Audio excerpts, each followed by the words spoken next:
Hey there guys, the Millard here from WorldofTanksTutor.com to answer that somewhat pesky question of what you should be kitting, module-wise, your 742 tanks with.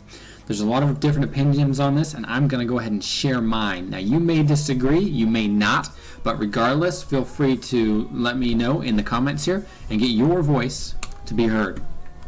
Alright, starting right in, the T1 Cunningham, working from the bottom up, you're going to be running Vents, CamoNet, and Binox. This is pretty much going to be also true for the Lowell Tractor or MS1, depending on which your team is wanting to use on that specific map.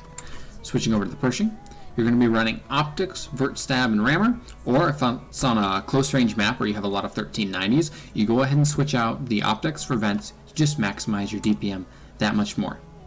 T69 is almost exactly like the Pershing, except this time you are for sure going to be running a Vert Stab, a gun laying drive, something we didn't see on the Pershing, and then the final slot is either Vents or Optics depending on the map and depending on your spotters. 1390 Optics Vents GLD, this is the only loadout for the tank. One quick note here is you may actually want to switch auto fire for coffee. It depends on what you're more comfortable with. It honestly is just a personal preference. There's not a huge difference in performance. The reload with coffee, as an FYI and BIA, is 35 seconds. 5100, you're going to be running gun laying drive, Vents, and Vert Stab. This is very standard. It's all you're going to be running. Object 416, this could change a little bit on the map, but pretty much, once again, Rammer, gun laying drive, and Vert Stab. If you wanted to get real crazy, you could maybe switch out that GLD or Vert Stab for Vents, depending on if you're going to play it in a more passive or active role. IS-3, gun laying drive, vertical stabilizer, and Rammer. This is bread and butter heavy tank stuff.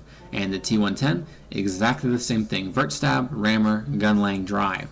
Unlike the IS-3, however, the 110 relies on a little bit more of a DPM playstyle with 320 alpha, and you may find it advantageous to switch out a fire extinguisher for improved combat rations to just knock that reload down a little more. Alright, there we have it guys. Short and sweet what modules to use on your 742 tanks. If there are any other questions, comments, or concerns you might have, once again, let me know, and I'd be more than happy to produce another video if y'all have a great idea for it. Happy tanking, guys, and I'll see you on the 742 battlefield.